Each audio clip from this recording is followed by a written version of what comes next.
আসসালামু আলাইকুম। জানিয়ে দিব এই মাত্র পাওয়া সংবাদ। প্রথমেই বলে দিচ্ছি সংবাদ শিরোনাম, এরপর বলবো বিস্তারিত। ক্যাম্পাস দখলে ছাত্রদলের ভয়ঙ্কর মাস্টার প্ল্যান। কত ধানে কত চাল টের পাবে ছাত্রদল। ফাঁদে পা দিয়ে নিজেদের সর্বনাশ করল বিএনপি নিজেরাই।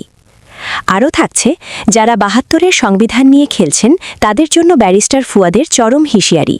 ইতিহাস ভুলে না যাওয়ার পরামর্শ দিয়ে কেন বললেন সংবিধান পুনর্লিখন এখন সময়ের দাবি। এতক্ষণ শুনছিলেন সংবাদ শিরোনাম। বিস্তারিত খবরে যাওয়ার আগে আরবি লাইভ নিউজ চ্যানেলটি সাবস্ক্রাইব করুন এবং ভিডিওটিতে একটি লাইক দিয়ে আমাদের সাথেই থাকুন। এবার জানাবো বিস্তারিত। সবাইকে তাক লাগিয়ে দিয়ে অবশেষে ফাঁস হয়ে গেল ক্যাম্পাসে ত্রাসের রাজত্ব কায়েম করতে ছাত্রদলের সেই ভয়ঙ্কর গোপন মাস্টার প্ল্যান, যা শুনলে আপনার দায়ের লোম খাড়া হয়ে যাবে। গত কয়েকদিন ধরে দেশের শিক্ষা প্রতিষ্ঠানগুলোতে সাধারণ ছাত্রদের ওপর কর্তৃত্ব স্থাপনের যে রক্তক্ষয়ী নীল নকশা তৈরি করা হয়েছিল তা এখন পুরোপুরি প্রকাশ্যে। গোয়েন্দা সংস্থার অত্যন্ত গোপনীয় নথিতে উঠে এসেছে এক শিহরণ জাগানিয়া তথ্য, যেখানে দেখা যাচ্ছে রাতের অনবায়ে কতিকি আবাসিক হলে প্রশিক্ষিত বহিরাগত ক্যাডার ঢুকিয়ে পুরো ক্যাম্পাস নিজেদের কবজায় নেওয়ার চূড়ান্ত প্রস্তুতি নিয়েছে ছাত্রদলের শীর্ষ নেতারা। তারা মনে করেছিল সাধারণ ছাত্রদের আবেগ আর বিপ্লবকে পুঁজি করে আবারও সেই পুরনো টর্চার সেল এবং অন্ধকার দিন ফিরিয়ে আনবে। কিন্তু এবার তাদের হিসাব সম্পূর্ণ উল্টে যেতে বসেছে, কারণ সাধারণ ছাত্ররা এখন রাজপথে সজাগ। এই হঠকারী সিদ্ধান্তের কারণেই ছাত্রদল এখন হাড়ে হাড়ে টের পাবে কত ধানে কত চাল, আর কিভাবে সাধারণ মানুষ তাদের এই দম্ভ চূর্ণ করে দেয়। শুধু তাই নয়, বিএনপির উচ্চ পর্যায়ের নেতাদের সরাসরি ইন্ধনে এই অরাজকতার ছক সাজানো হলেও তারা বুঝতে পারেনি এটি ছিল আসলে তাদের ধ্বংসের জন্য পাতা এক অদৃশ্য মরণ ফাঁদ। দেশের বর্তমান নাজুক রাজনৈতিক পরিস্থিতিতে নিজেদের পেশিশক্তি দেখাতে গিয়ে ছাত্রদলের এই চরম উগ্রতা এখন বুমেরাং হয়ে খোদ বিএনপির ঘাড়েই চেপে বসেছে। রাজনীতির কূটচালে পা দিয়ে বিএনপি কার্যত নিজেদের রাজনৈতিক অস্তিত্বকে এক বিশাল অন্ধকারের দিকে ঠেলে দিয়েছে, যা তাদের দীর্ঘদিনের আন্দোলনের অর্জনকে মুহূর্তেই ধুলোয় মিশিয়ে দেবে। সাধারণ মানুষের মনে যে চরম ক্ষোভ দানা বেঁধেছে তা থেকে এটি স্পষ্ট যে এই ষড়যন্ত্রের জাল ছিঁড়ে ছাত্রদলের আস্ফালন মাটির সাথে মিশিয়ে দিতে ছাত্রসমাজ আজ এক বিন্দুতে ঐক্যবদ্ধ। এখন শুধু সময়ের অপেক্ষা, কখন তাদের এই তথাকথিত দুর্গের পতন ঘটে আর বিএনপি তাদের এই ঐতিহাসিক ভুলের জন্য কত বড় চড়া মাশুল দেয় তা দেখার জন্য পুরো জাতি আজ রুদ্ধশ্বাসে অপেক্ষা করছে। মনে রাখবেন, এই আগুনেই পূর্বে তাদের শেষ আশাটুকুও, কারণ সাধারণ ছাত্রদের সাথে বিশ্বাসঘাতকতা করে কেউই কোনোদিন পার পায়নি আর পাবেও না। খবরের এ পর্যায়ে জানাবো দেশের চলমান রাজনৈতিক প্রেক্ষাপটে সংবিধান সংস্কার নিয়ে আলোচনা ও সমালোচনার বিস্তারিত।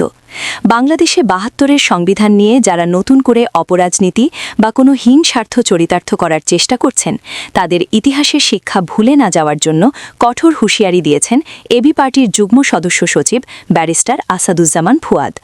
সম্প্রতি রাজধানী ঢাকায় আয়োজিত এক সংবাদ সম্মেলনে তিনি বর্তমান রাজনৈতিক সংকট ও সংবিধানের নানা দিক নিয়ে গুরুত্বপূর্ণ বক্তব্য প্রদান করেন। ব্যারিস্টার ফুয়াদ বলেন, বাংলাদেশের বর্তমান সংবিধান নিয়ে যারা একপাক্ষিক খেলা খেলছেন তারা মূলত জনগণের আকাঙ্ক্ষাকে পাশ কাটিয়ে যাচ্ছেন। তিনি স্মরণ করিয়ে দেন যে অতীতেও সংবিধানকে নিজেদের সুবিধামতো ব্যবহার করার চেষ্টা করা হয়েছিল, যার ফলশ্রুতিতে দেশে একদলীয় শাসন ব্যবস্থা এবং চরম রাজনৈতিক অস্থিরতা তৈরি হয়েছিল। তার মতে ১৯৭২ সালের সংবিধান রচনার সময় যে প্রেক্ষাপট ছিল, বর্তমান প্রেক্ষাপট তার চেয়ে সম্পূর্ণ ভিন্ন। তিনি বলেন, ১৯৭২ সালের গণপরিষদ মূলত ১৯৭০ সালের নির্বাচিত প্রতিনিধিদের নিয়ে গঠিত হয়েছিল, যাদের হাতে নতুন সংবিধান রচনার সরাসরি ম্যান্ডেট ছিল না। বর্তমান প্রজন্মের ছাত্র জনজার অভ্যুত্থানের পর যে রাষ্ট্র সংস্কারের দাবি উঠেছে তাতে সংবিধানের আমূল পরিবর্তন বা পুনর্লিখন এখন সময়ের দাবি। ব্যারিস্টার ফুয়াদ স্পষ্ট করে বলেন, যারা ইতিহাসকে অস্বীকার করে কেবল একটি বিশেষ সংবিধানকে আঁকড়ে ধরে রাখতে চান তারা মূলত গণতান্ত্রিক প্রগতিকে বাধাগ্রস্ত করছেন। বিশেষ করে বাকশাল গঠন এবং সংবিধানের চতুর্থ সংশোধনের মাধ্যমে বিচার বিভাগ ও সংবাদপত্রের স্বাধীনতা হরণের যে কালো ইতিহাস রয়েছে তা যেন আর কোনোভাবে ফিরে না আসে, সেদিকে সবাইকে সজাগ থাকতে হবে।